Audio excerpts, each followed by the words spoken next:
안녕하십니까. 공병호TV의 공병호입니다. 실물 경기는 침체 일로를 걷고 있는데 서울의 아파트 가격은 고공행진을 계속하고 있습니다. 많은 분들이 댓글에 이 문제를 한번 다뤄줬으면 좋겠다는 그런 말씀도 있었고, 동시에 제 자신이 궁금합니다.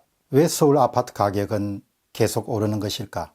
그리고 앞으로 언제까지 오를 것인가? 이런 점을 한번 다루도록 하겠습니다. 이 분야에는 부동산 문제만 갖고 평생 동안 활동해온 고수들이 많기 때문에 제가 여러분 드리는 것은 일종의 가설이자 전망이다 이렇게 생각하시고, 그 다음에 직접 구매를 하실 때는 여러분이 더 심사숙고하시기 바랍니다.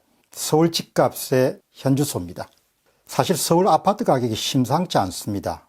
그 이유는 서울 아파트 주간 상승률이 1년 만에 9월 28일 날 최대치를 기록을 했습니다. 그리고 서울 지역의 주민과 중개업자가 느끼는 일종의 부동산 가격 상승도를 나타내는 국토연구원이 발표하는 부동산 종합지수는 1년 4개월 내에 가장 높은 수치를 기록했습니다. 그리고 2018년도 9월 13일 부동산 대책 이후에 조정기에 접어들었던 것으로 판단됐던 서울의 아파트 가격은 지난 7월 초부터 시작해서 13주간 연속해서 상승 추세를 기록하고 있습니다. 사실 많이 오르긴 올랐습니다. 엄마 아파트 같은 경우는 84제곱미터당 5년 전에 9억 원에서 현재 19억 원 정도까지 올랐으니까, 거의 10억 원 정도가 5년 만에 올랐으니까 대단히 큰 상승폭이죠. 전문가들이 보는 서울 집값은 어떤가? 이 질문에 대한 답을 한번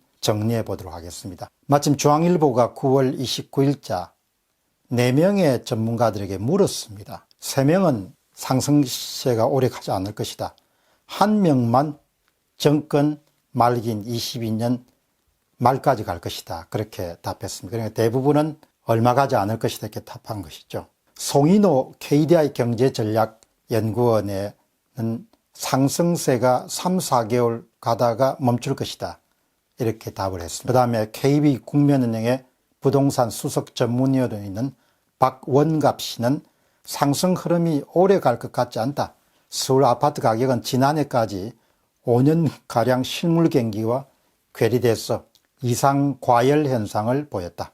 버블을 의심할 만한 상황이다. 그 다음에 건국대 부동산학과 이현숙 교수는 경제 실적이 별로 안 좋기 때문에 집값만 계속해서 오를 수가 없다. 이 세 사람은 다 이제 얼마 가지 않을 것이다 답했는데, 딱 한 사람이 그렇지 않다고 답합니다. 두성규 한국건설산업연구원 선임연구원입니다. 최소한 정권 말기인 2022년까지 상승 곡선을 그릴 것이다.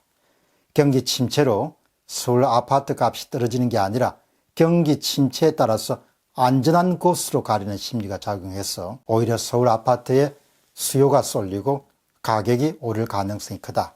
그러나 2022년 이후는 아무런 언급도 하지 않았습니다. 여러분들이 위에서 제시한 4가지 전망과 가설 가운데서 어느 쪽이 마음이 드십니까? 여러분 생각을 한번 정리해 보시고, 또 오늘 방송을 끝까지 다 들으시고 난 다음에 여러분이 궁금한 점 같은 경우도 댓글 남겨주시면 좋은 그런 정보 공유가 될 거로 봅니다. 서울 아파트 가격에 대한 전망, 제 의견을 한번 정리를 해봤습니다. 첫 번째, 가장 중요한 변수는 시중에 유동성이 얼마나 공급되는가가 가장 중요하다. 전 세계적으로 경기가 침체하면서 주요 국가마다 경기를 살리기 위해서 금리를 낮춰가지고 통화 공급을 증가시킵니다. 그렇기 때문에 중요한 것은 우리나라도 추가적인 금리 인하가 불가피할 것이다. 그럼 우리나라에서도 시중에 유동성이 굉장히 많이 공급돼 가지고 돈이 출구를 찾기 위해서 이리저리 아마 다닐 수밖에 없을 것이다. 그렇게 우리가 예상을 할 수가 있죠. 가장 중요한 것이 전 세계적인 추세 속에서 한국만 금리를 올리는 것이 아니고 하느니 추가적으로 기준금리를 낮출 수밖에 없는 그런 상황이다. 그럼 시중에 유동성 공급이 늘어난다는 점이 아주 중요합니다. 그 다음 이제 또 한 가지는 3기 신도시 건설에 따라 가지고 토지 보상금이 막대한 액수가 풀립니다. 그것이 내년까지 예상대로 3기 신도시가 순항하면은 45조 원 정도가 시중에 풀릴 예정입니다. 굉장히 큰 거죠.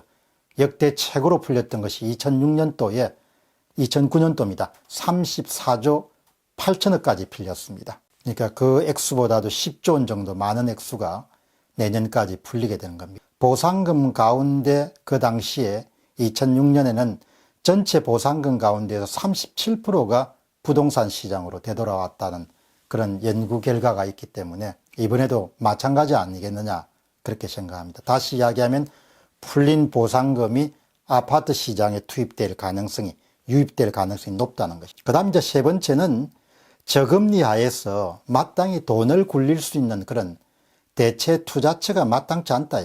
주식은 좀 위험한 것 같고, 그 다음에 토지는 너무나 장기간 묶여 있을 것 같고, 그러니까 황금성도 높으면서 잘 알 수 있는 것처럼 그렇게 여겨지는 자산이 바로 아파트라고 볼 수 있죠. 그래서 아파트에 돈을 묻어두려고 하는 사람들이 당분간은 많아질 수밖에 없지 않겠느냐, 그런 판단을 할 수가 있습니다.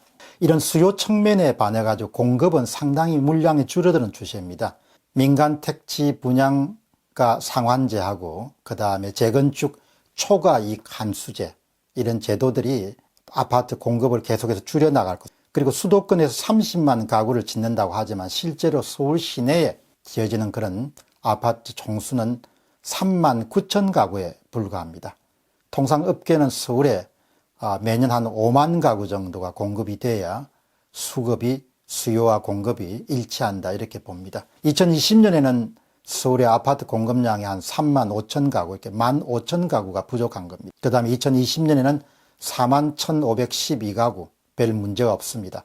그러나 2021년부터는 거의 50%밖에 물량이 공급이 되지 않습니다. 2021년도는 현재 기준으로 2만 644가구가 이렇게 공급될 예정입니다. 그러면 2021년부터는 본격적으로 입주 물량에 비해서 50% 정도밖에 공급이 되지 않기 때문에 공급은 줄어들고 시중의 유동성은 많아지게 되면 자연히 가격이 오를 수밖에 없을 것이다.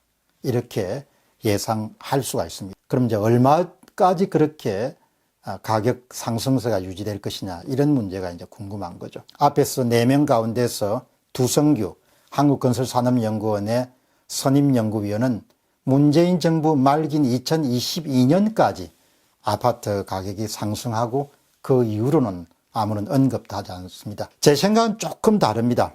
아파트 가격이 크게 하향으로 조정받는 시기가 분명히 올 것이라고 봅니다. 당분간은 유동성이 풍부한 그런 시점까지는 계속해서 오르겠지만 그 시점은 문재인 정부의 집권 말긴 2022년이 아니고 한국이 장기 불황의 와중에 경제 위기와 같은 상황을 맞으면은 그때는 빌딩이나 토지와 마찬가지로 아파트들도 시장의 매물로 상당히 많이 쏟아져 나올 수밖에 없지 않겠느냐. 바로 그 시점, 그러니까 불행히도 우리가 경제 위기를 경험하게 되면은 그때는 자산 가격이 전반적으로 폭락하는 수준이 될 것이고, 그때 아파트 가격이 크게 조정을 한 번 정도 받을 수밖에 없지 않겠느냐, 그런 생각을 하게 됩니다. 그래서 이제 앞에서 4명 가운데서 저는 두성규 씨처럼 상당 기간 동안 가격 상승세가 유지될 수밖에 없고, 두성규 씨는 집권 말기까지 이렇게 못을 박았지만 저는 경제 위기가 발생하면은 자산 가격이 크게 조정되는 과정에서 아파트 가격이 한 번 정도 크게 출렁거릴 것이다. 방향은 하향세죠. 그렇기 때문에 현재 30대 가운데서 많은 분들이 아파트 시장에 뛰어들어서 이제 아파트를 확보하는데, 그때는 한 번 정도 더 심사숙고해야 되지 않겠냐, 그런 생각을 갖고 있습니다. 여러분들 좋은 의견이 있으시면 댓글에 남겨주시기 바랍니다. 분명히 해야 할 것은 지금 제가 말씀드린 것은 일종의 유력한 가설 가운데 하나입니다. 공병호TV의 공병호였습니다. 감사합니다.